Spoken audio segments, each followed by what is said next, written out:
All right. I figured I would do something a little different where I'll begin to read out loud and we'll keep it short. Um, yeah, we'll keep it short. I'll try to do this at night. I'll try to do this at night where I read for 15 minutes out loud. And it will be right now. I just picked like a random book, honestly. Because if I were to begin with the books that I'm already reading, it's gonna sound strange. So and I don't feel like I haven't finished reading the book. So but I haven't started this book, so I figured we could start it together. And yeah, I'll just you know just start it. Okay, let's go. 15 minutes. Let's go into reading this.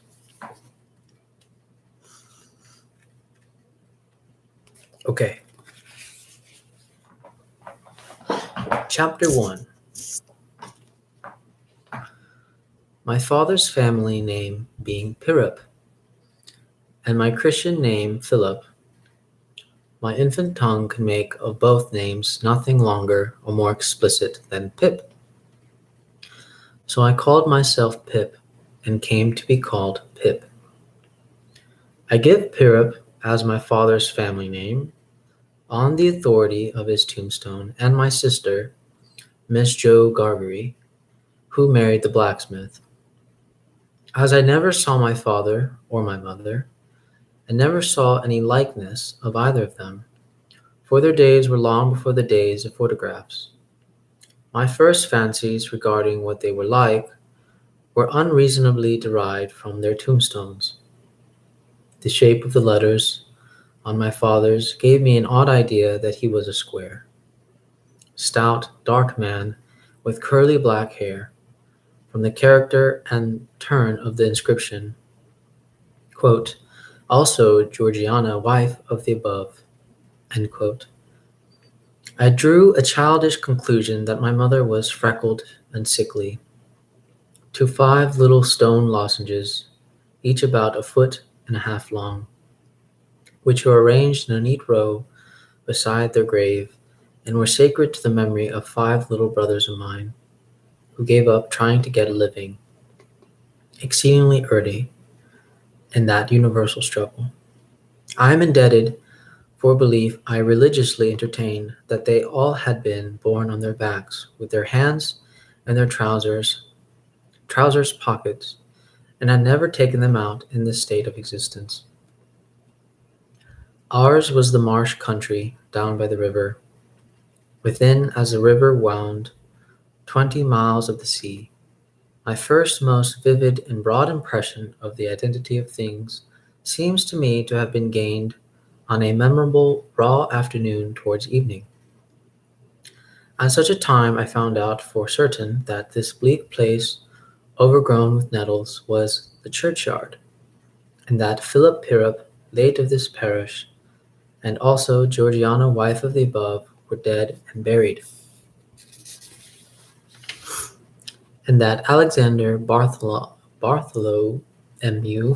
Abraham, Tobias, and Roger, infant children of the aforesaid, were also dead and buried, and that the dark flat wilderness beyond the churchyard, intersected with dikes and mounds and gates, with scattered cattle feeding on it, was the marshes, and that the low leaden line beyond was the river, and that the distant savage lair from which the wind was rushing was the sea, and that the small bundle of shivers growing afraid of it all and beginning to cry was Pip.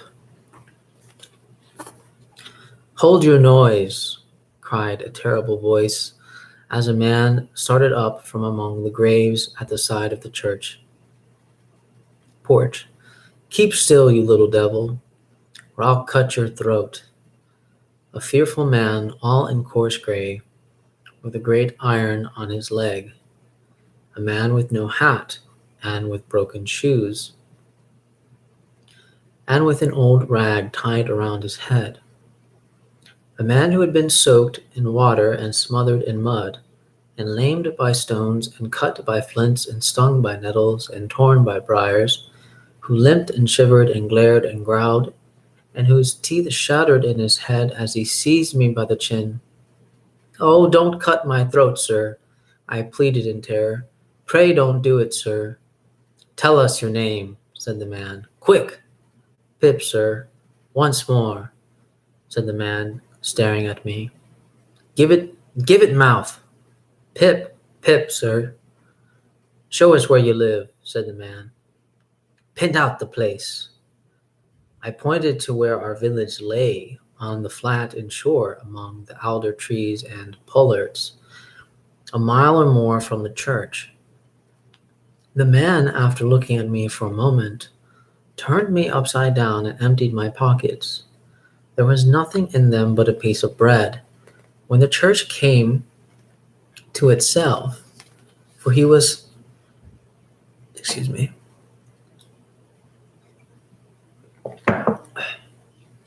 when the church came to itself, for he was so sudden and strong that he made it go head over heels for me, and I saw the steeple under my feet. When the church came to itself, I say I was seated on a high tombstone, trembling, while he ate the bread ravenously. "You young dog," said the man, licking his lips, "what fat cheeks you got." I believe they were fat, though I was at the time undersized for my years and not strong. "Darn me if I couldn't eat 'em," said the man, with a threatening shake of his head. And if I hadn't half a mind to it." I earnestly expressed my hope that he wouldn't, and held tighter to the tombstone on which he had put me, partly to keep myself upon it, partly to keep myself from crying. "Now, looky here," said the man. "Where's your mother?" "There, sir," said I. He started, made a short run, and stopped, and looked over his shoulder. "There, sir," I timidly explained. "Also Georgiana, that's my mother." "Oh," said he, coming back. "And is that your father alonger your mother?" "Yes, sir," said I. "Him, too, late of this parish." "Ha!" he muttered. Then, considering, "Who'd you live with, supposing you're kindly let to live, which I hadn't made up my mind about?"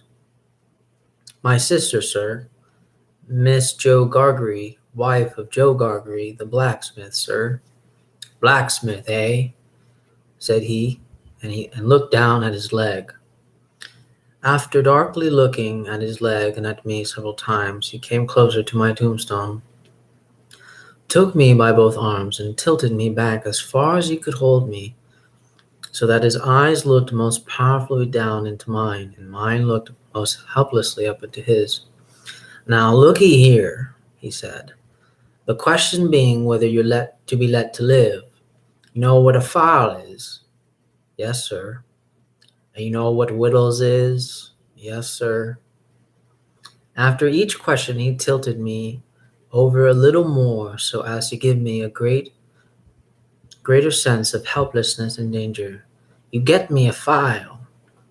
He tilted me again. "And you get me wittles." He tilted me again.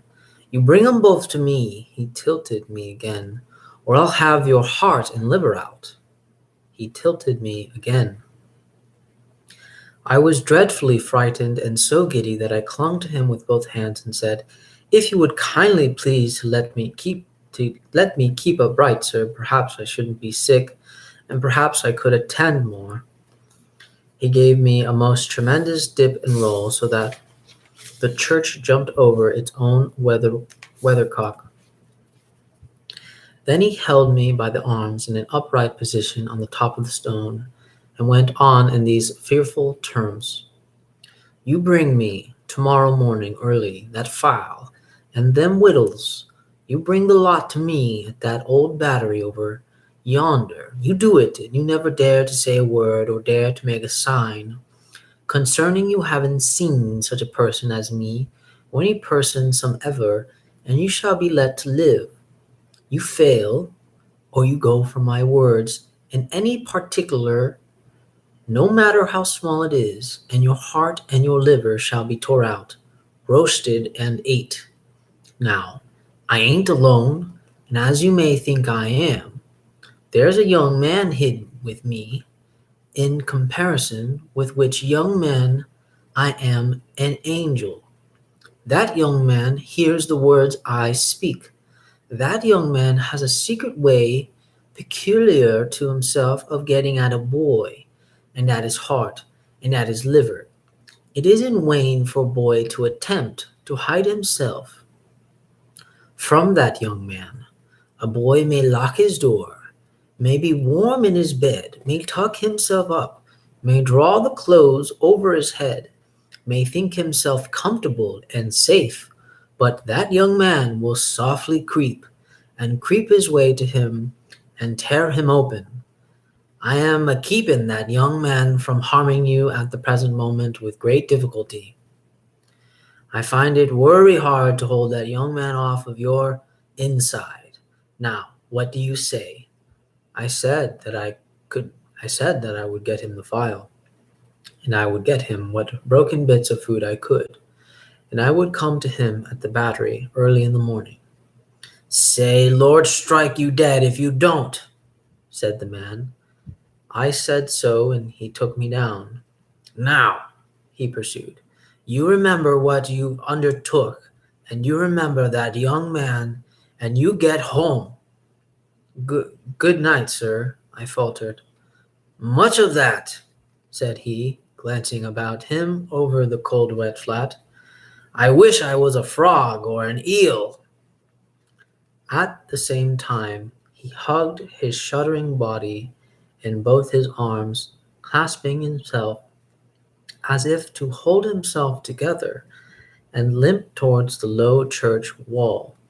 As I saw him go, picking his way among the nettles and among the brambles that bound the Greek mounds, he looked in my young eyes as if he were eluding the hands of the dead people, stretching up cautiously out of their graves to get a twist upon his ankle and pull him in.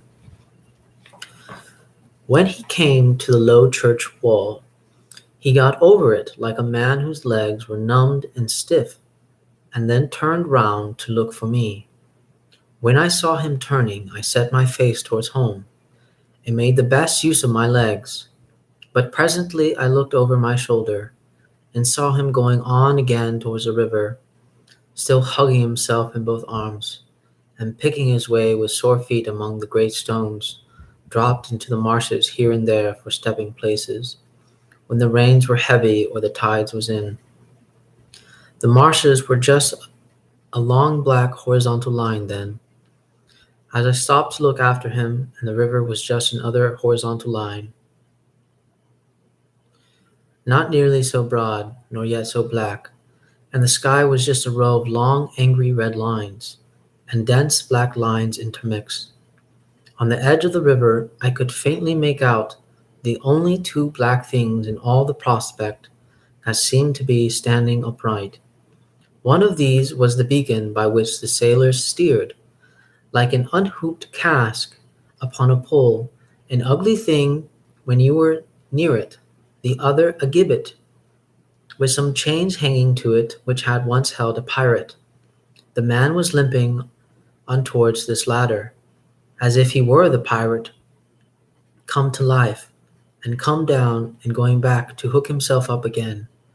I, it gave me a terrible turn when I thought so, and as I saw the cattle lifting their heads to gaze after him, I wondered whether they thought so too.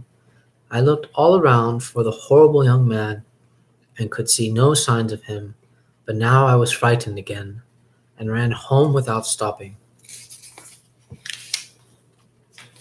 Chapter 2.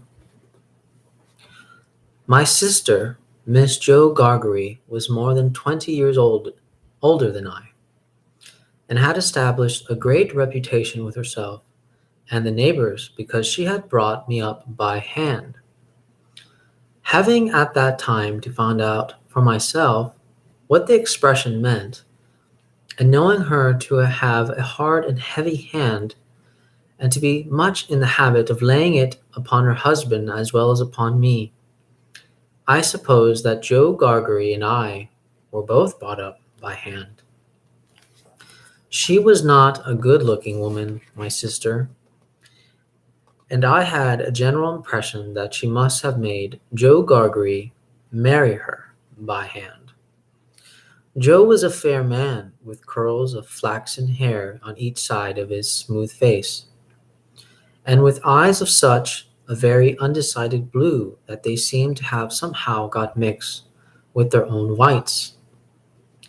He was a mild, good-natured, sweet-tempered, easy-going,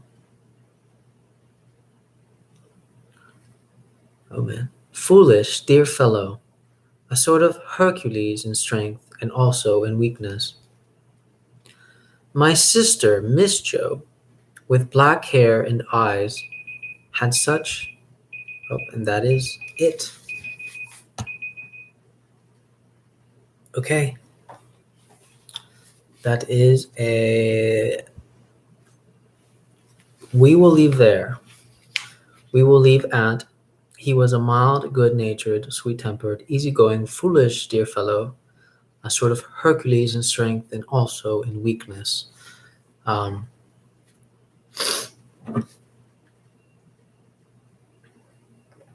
And perhaps we will continue this as a late night 15-minute reading before bed. All right, hope you guys enjoyed.